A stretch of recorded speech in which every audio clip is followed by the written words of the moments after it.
Welcome, guys. We are live. Welcome. I'm in Okay. North Carolina right now. Hey, Tracy. Good morning. How are you doing? Good morning. Good morning, Pat. I'm calling to you today from New Hampshire. Look, I'll turn it around so you can see outside. There's my woods. It's it's Anyway, it's it's kind instead of of blurry. Charlotte. Yeah. Well, I am in Atlanta, Georgia, and we have Yes. Dimitri today. And you are where are you at, Dimitri? I'm in North Carolina right now. Where in North Carolina? Charlotte, North Carolina. Oh, that's where I am. That's where I usually am. We're going to have lunch when I get back. Nice. Nice. No, he's in Atlanta actually, but I Yeah, think I'm he's there actually working on. for his business. Oh, okay. Got it. Well, we still should Yeah, get I'm together. Well, working on opening a new escape room there. oh, Oh, lovely. Well, okay, guys, but before we get started, let's come back to the intro. Guys, welcome to our podcast. So, welcome to the Game and the Gun Show, which is Tracy Gunn. That's why that's the gun show there. And the game is just a small business game that we deal with daily. So, right. I'm in Atlanta, Georgia right now. Dimitri's in Charlotte. Tracy's in Pennsylvania. And What? we're all small. Wait, where are you? New New Hampshire. Hampshire, sorry. Jeez Louise, that's a different state. And we're all small altogether. business owners. So we're here. We got our special guest Dimitri to talk about Mhm. his business. So Yes. Dimitri, tell you and I are friends, and we're friends on the real estate world. But I mean, introduce yourself. Tell us who you tell the audience who you are, and I want to hear about your business Mm-hmm. and your story. Yeah, absolutely. So my name is Dmitry. I live in Atlanta, Georgia, and I own entertainment businesses right now. One of them is escape rooms. So it's the place where you come in and you're trying to solve riddles and puzzles to escape.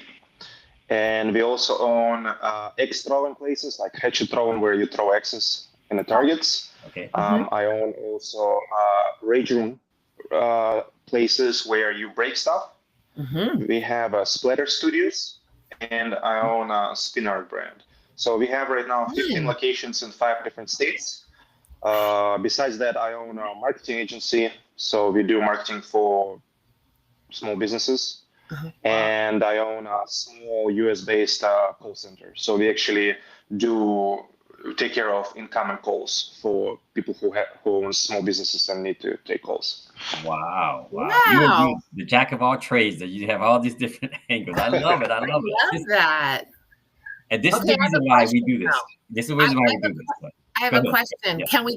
Do you need a candy store in any of those places? Because that's what I do. I have candy stores and I'm opening them Oh, in nice. Charlotte. So we should talk about candy because candy makes everything better. But Nice. Well, interesting. Yeah, as I'm gonna be, as I'm gonna be opening an escape room in Charlotte, we can discuss if I have enough space. Go ahead, Pat. I'll stop interrupting. No. So it's so interesting, guys, because I love all these different angles, right? So I'll say my piece, but I want to hear Dimitri. I want to know his story, how he got into it, because we talked earlier before we came on, and he said he did real estate and he got into small business, and I was a small business, then I got into real estate. So we kind of swapped, years later, we're all kind of different angles. So I want to hear a little bit about your story, Dimitri. Tell us about your story, kind of where you are. Sometimes it's going to look a little bit blurry, but it's clear once it comes out, Dimitri. It's just everyone's blurry, but it comes out clear. Yeah. All right. So I always looking for opportunities. And by the way, there's something loud banging. I'm not sure if it's on my end or your end. I hear a little bit, but it's clear now. Okay. So I'm always looking for opportunities, and I've been in the real estate world actually since the crash of 2006, 2008. So as the market crashed, I actually started buying real estate in Florida. I used to live in Florida, and I built portfolio of the rental properties, and we've been doing flips. And actually, I've done my first subject to property, I think 15 years ago. So just to give you an idea, I've done everything basically. Subject tos, rent to own, again rentals, and everything in between. And then one day it just happened. I was at a conference, and I love conferences because I think this is where you get your connections and you get new knowledge. So when I was doing real estate actively, every like 3-4 times a year, I would go to different real estate conferences around the country. And So I ended up in Manhattan on one of the conferences, and after the conference, there was spare time, and I didn't know many people, so I decided to just do something there. And I Googled things to do in Manhattan, and it just popped up. First thing which popped up, number one, it was escape room, and I had never heard of it. And again, it was like 12 years ago when it was unknown. So I booked the booking, and it was hard to find actually open slot. So I booked it, went there, and it just rocked my world. I felt in love with it. It was simple, very cheap, and but amazing concept. And so I came back home from the conference, and I told my wife, "Hey, I think we're gonna open a business in Atlanta." And she's like, "Did you go to real estate conference?" And I'm like, "Yes, but there is something happened." So I literally saw opportunity. I saw there is nothing like this exists in Atlanta, because by that time I already was living in Atlanta. And I actually contacted the company and asked them, would they sell me franchise? They never even replied. So I Googled and found at that time in the whole country, there was 4 other escape rooms. So I called all of them, asked them to sell franchise, and nobody cared. And so I was like, you know what? I see the opportunity. If I can, renovate house and flip it, I think I'm capable enough to build a, escape room. And so that's what I did. I opened. Basically, I think second in a whole Atlanta metropolitan area. Like, because when I started, there was no escape rooms, but when I finished, somebody else opened. And then, yeah, everything else is the history. So let me ask you about the entertainment, the business of entertainment, right? Escape rooms, axe throwing, you said before, and splatter. I don't know anything about that, right? I to me, that's foreign language.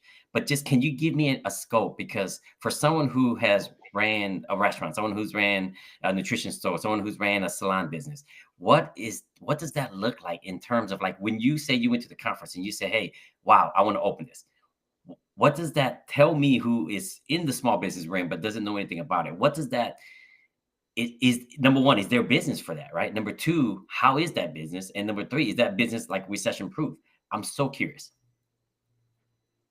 So small business is a tricky animal, right? And this is what I like to do. I'm always looking for opportunities. So I'm not looking at some businesses that exist everywhere. It's hard to compete. What I usually look for is for opportunities. So when I saw first escape room, I first did my research and I saw that there is none exist in Atlanta. And that would spark my interest. I didn't know anything about it. I didn't plan to open one. I just saw opportunity. So first of all, if you're planning to open a new business, look and do the research, right? What's the competition? What's the offers? How much of competition there? Yeah. If there is opportunity for something like to be a niche business or something. Because I don't want to open just another restaurant. I don't want to open just another, like, for example, at some point of time, why I start opening extra places instead of escape rooms? Yes. Well, the story is this. By the time, again, I was a small guy. I was not able to even borrow any money. I had to basically use cash to build it, right? Yes. So all my funds at some point was basically frozen in a business because it cost quite a bit to open. And so while I was waiting to recoup the money, there was more and more companies start popping up, opening escape rooms. And so by the time I was able to open my second one in town, there was already like tens and tens of them around the town. So it was, now I see a market and I'm like, okay, it's changed and there is no opportunities for me. So I start looking even in different cities. And so I started looking in different cities, and all major city by that time already had 5, 10, 15 escape rooms. Yes. When I was ready, it was, years later. So I stopped right there and I'm like, okay, I think I need to pause with escape rooms and look for something else. And this is when I saw another wave through my connections with the business world. Like some people start opening extra places. Again, it was years ago. And they became very popular. And so I start researching, I start talking to more people who is opening. I would contact them and ask them, hey, people who I knew, how's it doing? Okay, you guys have escape rooms. Now you open extra owned places. How you extra owned places doing compared to escape rooms? Oh, doing great. Okay. Then I see some more people open, and basically I would go to their website. I would check how many bookings they have, because with the booking systems, a lot of booking systems will allow you to see when it's sold. It's either disappeared like from the calendar, or it's going to say sold. You can easily track how busy they are on a weekend, and if you can see that they solidly sold on weekends, it's strong signal that it's doing well. That's and so that's this is smart. when I again. That's smart, because Yeah, that's like and so Airbnb, right? yeah, 100%, Yes. 100%. And so I looked at Atlanta market again, where I am, and I'm like, okay, there's only one or two extra places, and where I wanted to potentially open, there is none. Boom, I have opportunity. I'm looking for space. I'm opening an extra place, and it's doing really good, right? So there is always a window of opportunity. But then a few years later, for example, extra kind of got like there's a bunch of extra places around the country and around each city, and it's saturated again. And then your sales goes like going down, down, down. Then they will find their plateau, right? And you're still making money, but it's not extreme, results as at the beginning. Yes. And so then I start looking for other opportunities, and I switched and opened another business, like again, splatter studio, and so on and so on. So I'm going with the trends, and then when business is really slowing down, and like it's not doing well at all, then there is a time where you figure out, okay, if it's cash flow okay, you just keep it open because the system's in place, you have team, they run it. But if it's getting like slow, then you have to consider either to close or to sell and just again move on. I love the way you pivot, because it's just like, I can say, from my little experience that I have, just compared to you, I don't want to take too much of the spotlight, but like as we opened up waxing salons when I first came along about 18 years ago, we were the eye of the hurricane. And then by the time 15 years, 10 years, 10 to 15 years later, the competition caught up, right? Like all the nail salons started doing waxing, all these waxing salons open up every corner. And then we learned how to pivot. So I love the fact that you do, because I think all business, it goes to its height of the roller coaster, and then it plateaus. And then from there, it zigzags. It goes up or down, or it stays the same, or it starts to kind of go down. I love the way you do it, because that is the biggest struggle from all and most business owners, I would say. But don't you think it's the speed to act too, right? Like I opened my second restaurant in 2 weeks, and people are like, "You're never going to do it," and I'm like, time is of the essence. Like because you saw it started to wane a little, you're like, what else can I do? And then you're like, oh, I see this. You do a little bit of study. You don't get lost in the calculations and the projections. And, people get so lost in all that stuff. You just act and you just say, I'll figure it out, because you're smart. You understand. And once it's going, then you can go from there. You can improve, you can change, you can adapt. I love that. You are so representative of so many owners. I love that. Thank you so much for sharing that, Dimitri. I love that. Yes, it's very interesting. Speed to act. It's actually an interesting point. So what I believe in, like you have to act quick, and you have to fail quick.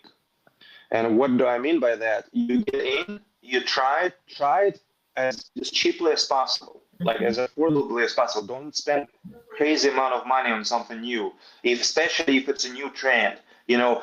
Try to open something very, very cheaply, very, very quickly.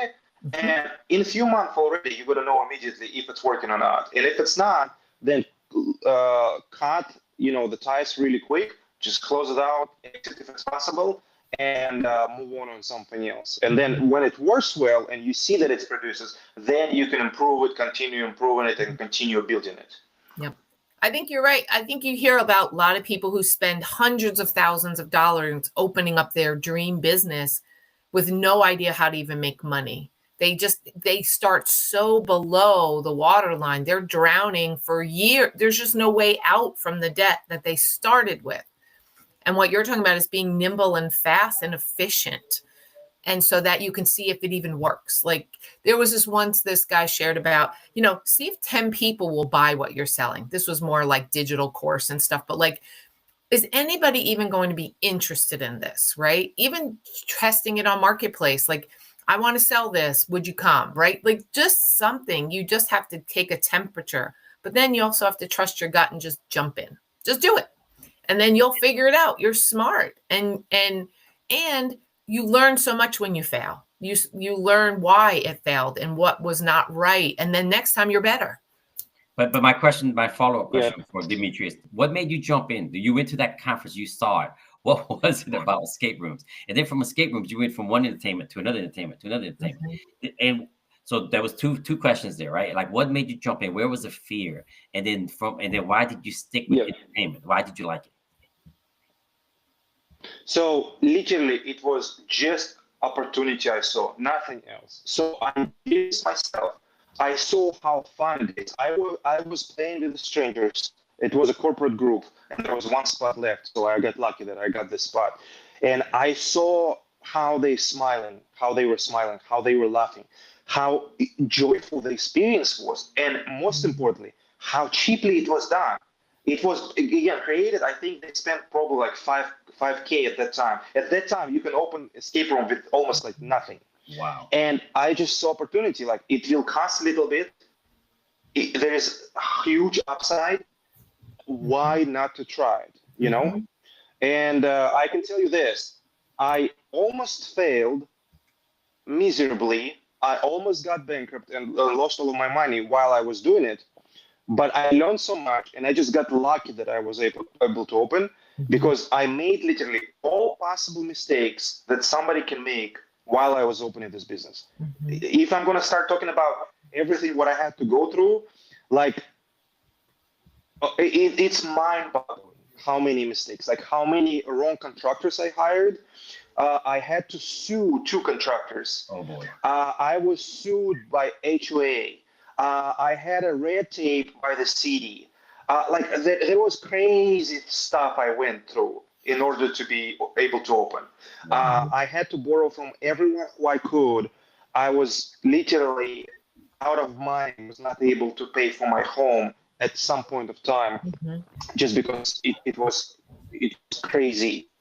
And but yeah, just got lucky that survived. It's not easy, especially when you don't have experience and you're planning to open your first business. It is tough. It is. Yeah. Well, don't you think too, because it was the first one in your area, sometimes governmental agencies don't like something new. You know, like they push back a little and people don't understand what it is. It's somehow they want everything to be easy and like cookie cutter. But what they don't understand in governmental or whatever is that the cookie cutter doesn't necessarily, it's not long lasting. It's not going to be successful because there's all this competition.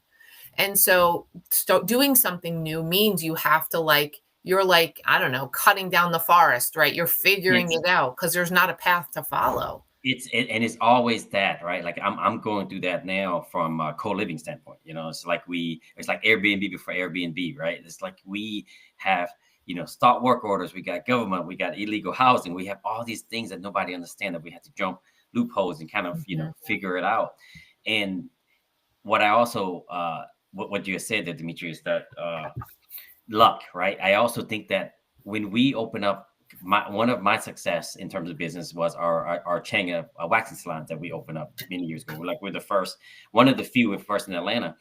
And I also called it luck. I was like, because at the same time, we had no idea what we're doing. We just jump in to this deep water without knowing what's on the bottom. We don't know. We just do it out of a leap of faith. And I still called it, I was like, it's luck, because I was in the eye of the hurricane. I would never know if I didn't jump in, but I believe in it. I don't know if it was desperate or my dream was bigger than my reality, that I didn't know what was going to happen, and I tell myself to this day, if I only would have known, I would have never done it, but I didn't know. And so I jumped in anyways. But don't you think too, like Dimitri said about how he had to borrow from this, he couldn't pay. When you apply all that pressure to yourself, you figure it out. Whereas if it was easy, like I think about all these private equity companies, or back in I'm going to date myself, but in the 90s, where all these .com companies got all these millions of dollars to start their businesses, and they pissed it all away. Like they put on vending machines in their building, like they spent it on stuff that didn't matter because they had a lot of it. Same for people who are starting businesses and like dumping 200,000 or 300,000 into a concept to make sure everything looks perfect. They have no idea how to run a business because they have that money. They're just not careful with it. But when you start small, like Dimitri said, and nimble and efficient, right? He said, oh, 5,000. Like that's how I started my first candy store. I was like, well, the rent's 500. That's worst case 6,000. I'm out. Then I set it up. I can buy jars. I can buy candy. So if I'm all in 10K, what's to harm? Like, what's the like, why not try? As opposed to just going and getting a job. And it was a long slog that first year of learning the hard way. You know what? I opened in January when everyone's on a diet. Really not a good idea. But we learn. And I think that's the best way. And you learn so quickly because every decision matters. Every decision and every screw up really matters because it costs you. Now, I think it's the only way to do it. Yeah, exactly. Yeah. Well, now with my experience, I can tell you, it's better to learn from somebody else than on your mistakes. Yeah. Again, with the experience I have right now, like I'm doing different type of research and I'm doing different type of preparation before I launch any business. Mm-hmm. So my first, like again, with Escape Room, I didn't know anything about anything, and I just jumped in. Right? It don't do that. It can burn you, and I can tell you again, it was very painful for our family. You know, I was able to carry this burden of problems kind of because I was making the decisions to make it, but my family was suffering. I can tell you for that. And so if there is like other businesses, my approach right now is to get to know other business owners who is in the business I want to get into it, if it exists, and learn from them, follow them, you know, get friends with them and talk. Surprisingly, many business owners are open. So if you're the ones which is willing to talk, you'll learn a lot and you're going to be able to avoid many mistakes. Exactly. No, that's so true. And that's also the reason why we, you know, Tracy and I, and then also with you and every small business owner, that we're working on building a community of small business owners, because that's one of my biggest regret in my salon business, that I was always working in the trenches and I worked on the business, but I never went outside to talk to my competition, to talk to the community, to talk to other people that were doing it, you know, like going to, like you said, going to those conferences. Like we were successful and we were, and I'm exaggerating, but you know, we were snooty and we're like, okay, we stayed in our lane. But as time pivot and grow, we didn't grow along with the times. Yeah. And I think that that's important nowadays. Nowadays, with us, with all business, is to have a community that you can feed off each other. You know, we're like kind of like big corporations. They take care of each other, right? Like they talk to each other. They build alliances, banks, different things. They merge. Small business owners, think about. We don't merge. We don't say, hey, let's get together. Let's merge together. Let's work each other's, you know, ideas, failures, and success. So I think it's very different business now. And that's one of my biggest lesson learned is that, like you said, if I do it nowadays, I'm not going to start from scratch. You know, I'm going to go to someone who's already doing it. And I'm going to ask for help and build and work as a community, as a group. Yeah.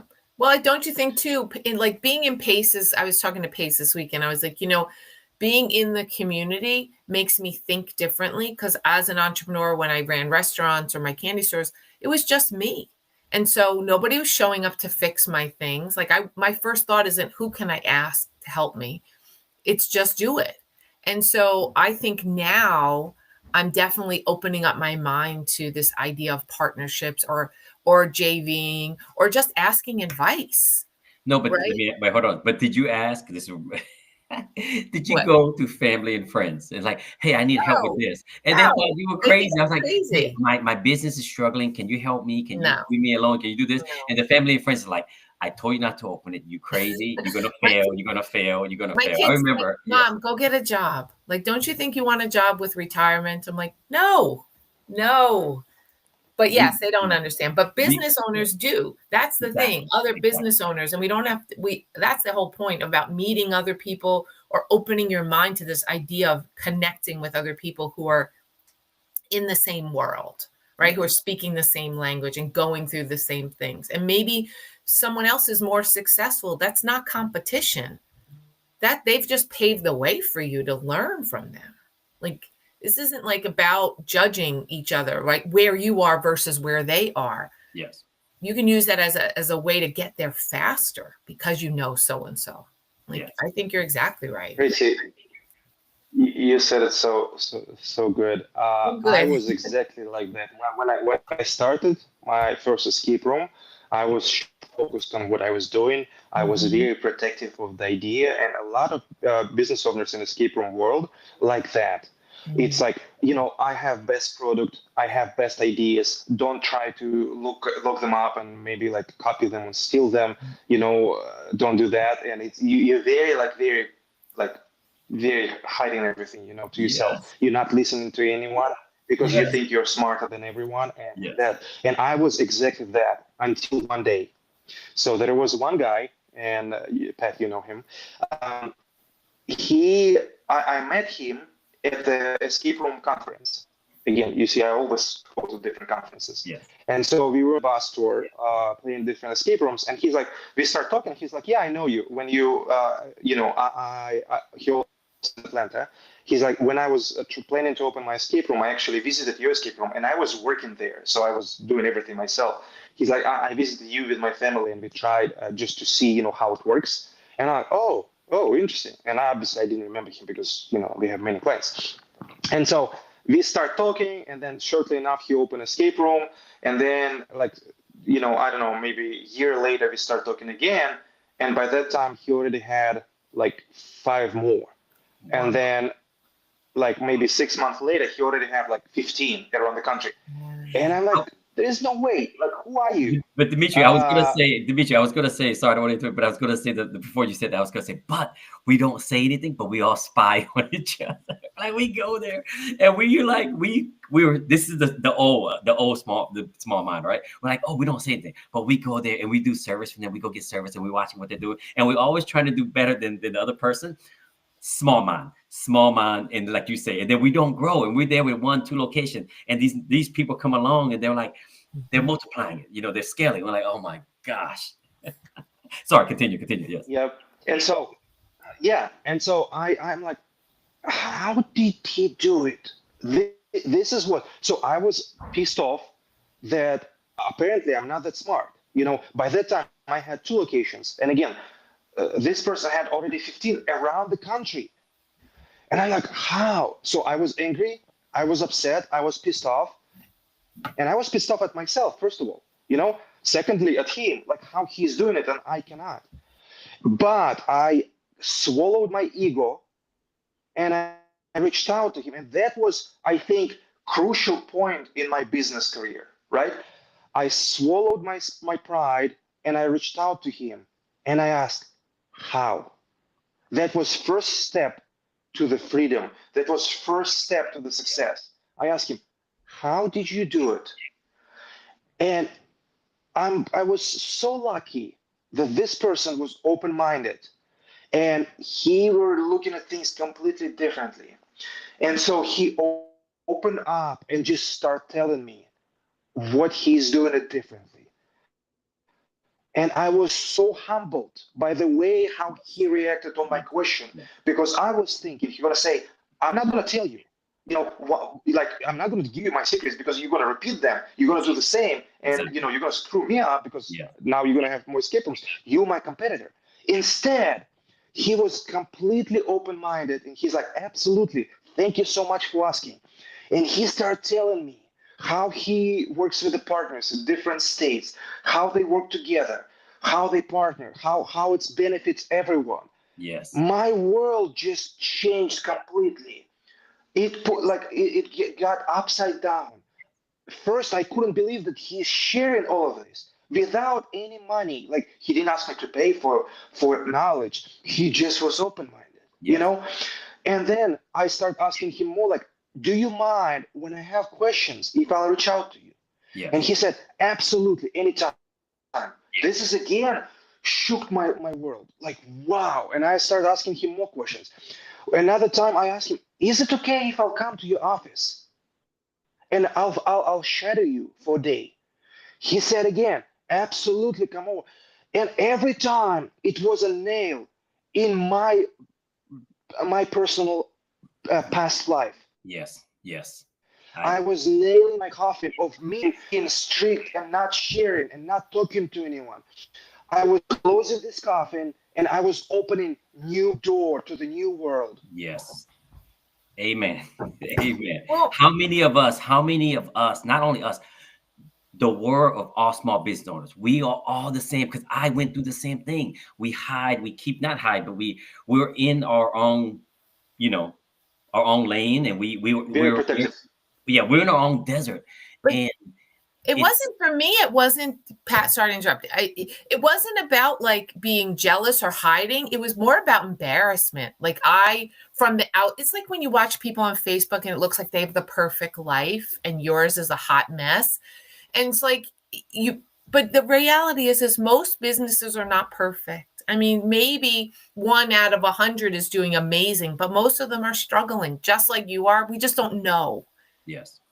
Right? We're pretending everything's great, and it's not. But we It's do, not. but we do better together. You know, we do better Yes. together because Yeah. Demetria, like I know what you like. I didn't know your story on that, so thank you so much for sharing that. Yes. But I also knew because I also looked at the person you're talking about there, and I was looking at the same thing because I had at the point of the highest point of my the waxing salon business, I had 10 locations, right? I own 8 of the 10. And I had 2 that I had franchised to my own employees, but I couldn't grow it any further than that because I wasn't going to enough conferences. I wasn't meeting enough people. And it was like 2 locations was paying for the rest of the other location, right? That's just the way. What happened, guys? No, you're there. I'm still here. Okay, You're somebody, here. Yep. some tamper monkeys logging into my account. Oh, I don't know. That's so okay. weird. Okay. Anyways, so maybe I'm getting hacked. But what I realized, and I was looking because I was actually friends with the partner that you were talking about, the guy you were talking about. I was actually friends with his friend, and I kept saying them open up locations. And I think the number one lesson I learned in that particular case is like I would have, if I had to go back and do it differently, I would have made my employees and I would have made partners. Our partnership and community is huge because you can scale, you can grow so much further. And that's the reason why we're here. That's the reason why we're creating this podcast, this community, is to help out others. Exactly what you said there. It's such a lesson learned. It's like you said, it's like a coffin, like I'm opening up, I just thank you so much for sharing that. That's I understand that 1,000%. I understand. And I know that you guys out there in the small business world understand it too. And that's why we need to get out of that shell. We need to get out of the, being in this desert island. And even if it doesn't work out, it's okay. Let's just say you reach out to one and it doesn't go well, right? You try to make a friend and it doesn't go well, or they steal your thing. Just let them. Exactly. But the reality is you're going to be better. It was better than asking your family and friends. Because your family and friends will always say, I told you so. It's better than that. Well, but that's their karma, not yours, right? If you go into it, like I'll help any business owner. They're like, oh, can you help me? Sure. Let me help you. Let me talk to you about it. Not that I know everything because I don't, but sometimes when you've been around a little while, you've been through all the things. At the very least, you can empathize with their pain and maybe give some suggestions, maybe give some connections, right? Exactly. Mm-hmm. So Demetria, tell us what you're working on, current now. So you're there. What are you opening up? What are you doing? Tell me a little bit as we're coming towards the end of the hour. It's like, tell me about this entertainment business. So what are you working on? How are you pivoting and where do you see yourself going? Yeah. So it's interesting, as I mentioned, that economy changes and the business changes, right? And so I started with escape rooms, 12 years ago, and every year I was thinking, how much longer they're going to survive, right?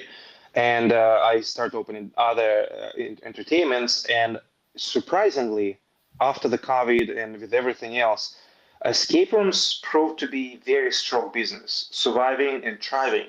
The difference is, though, they became very, very more expensive, much, much more expensive.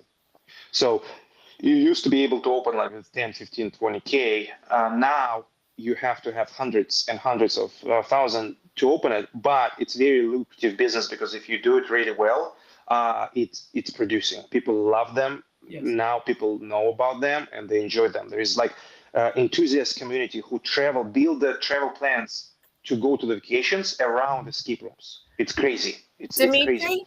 And so Question, Dimitri, yeah. is it just the escape room, or do you have a bar attached? Do you have food attached? Like, is it multiple things within, or is it just the escape room? They come, they experience it, they go. Yeah. 90% of escape rooms still just escape rooms. Okay, so that's to answer your question. And so this is where I see, and again, in the past, when I was looking for a new location, opening a new location, my strategy was to find a place where is limited amount of escape rooms, so less competition. So now it's interesting, again, with everything what I know about the industry and how it's growing and how it's changing. Now my approach completely changed, right? So now I work with partners, and so this gave me ability to open better escape rooms in many more places. So we opened like 6-8 months ago another escape room in Phoenix, Arizona, with my partners, and we specifically chosen Phoenix, Arizona, because we have a partner there, but B, because there is a very strong escape room community. So there is very good escape rooms in the area. And like historically, it would be a bad thing because you don't want to compete with the strong competitors, right? Yes. But now my mindset completely shifted and changed. And again, this is how I adapt, right?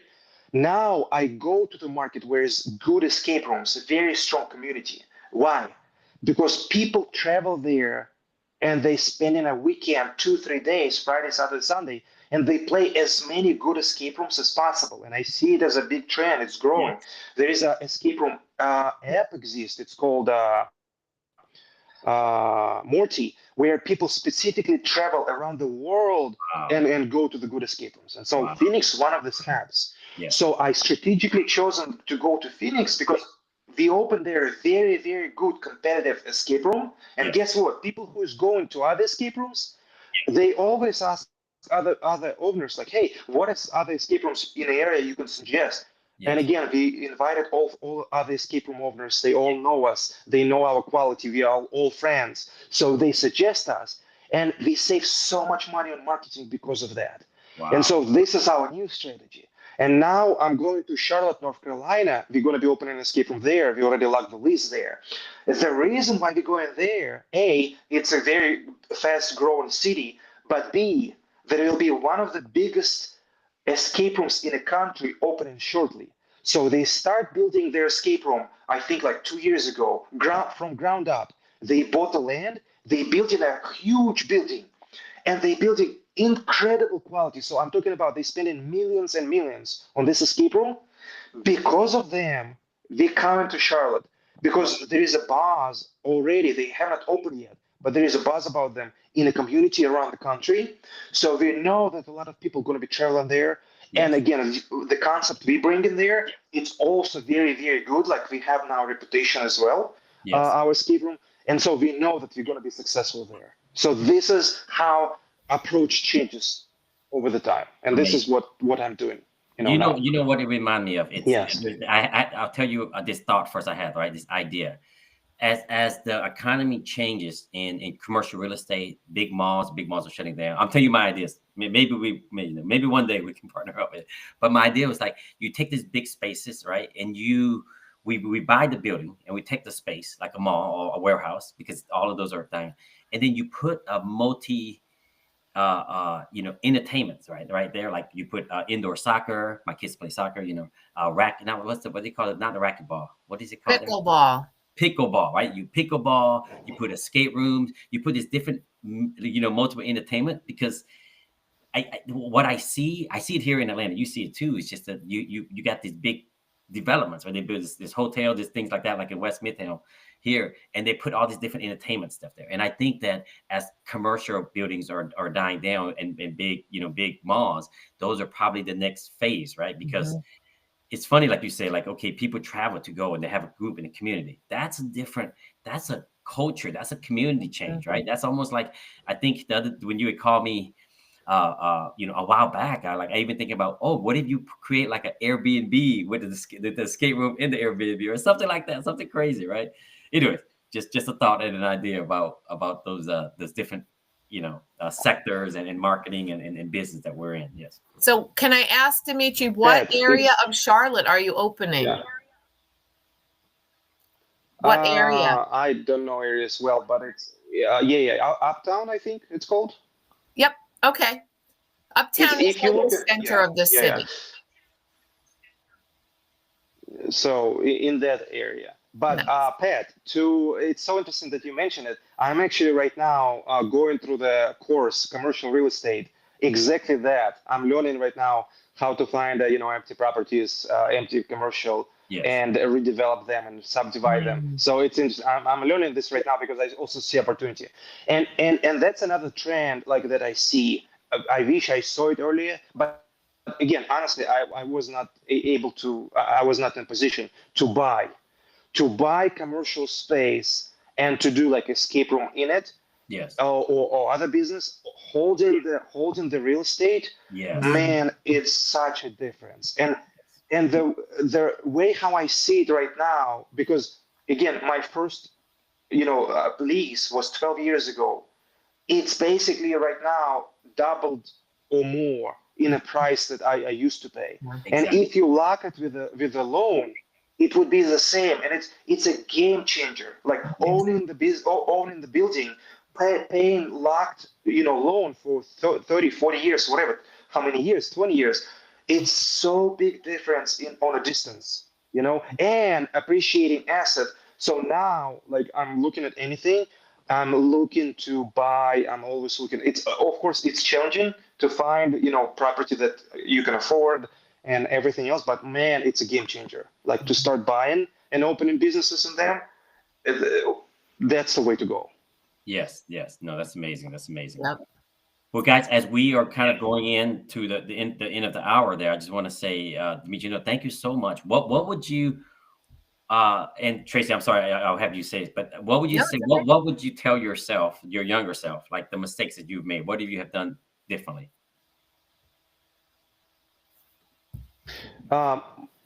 Do more communication with other like-minded people. Don't be shy. Just do it. Start coming to the conferences, to the business meetings, to local RIA, like Real Estate Investors Club, because the real estate world and small business world, Pat, we were talking with you about it. They're very connected. You can learn from each side, and it's going to help you to open your mind and find the connections. And yes, this is my biggest advice. Don't be shy. Talk to people. Find somebody who is doing what you want to do and become their apprentice. Start shadowing them. Ask them if they need some help, because you might be able to, you might have time and they don't. Offer you services, maybe even for free, just so you can be inside their organization.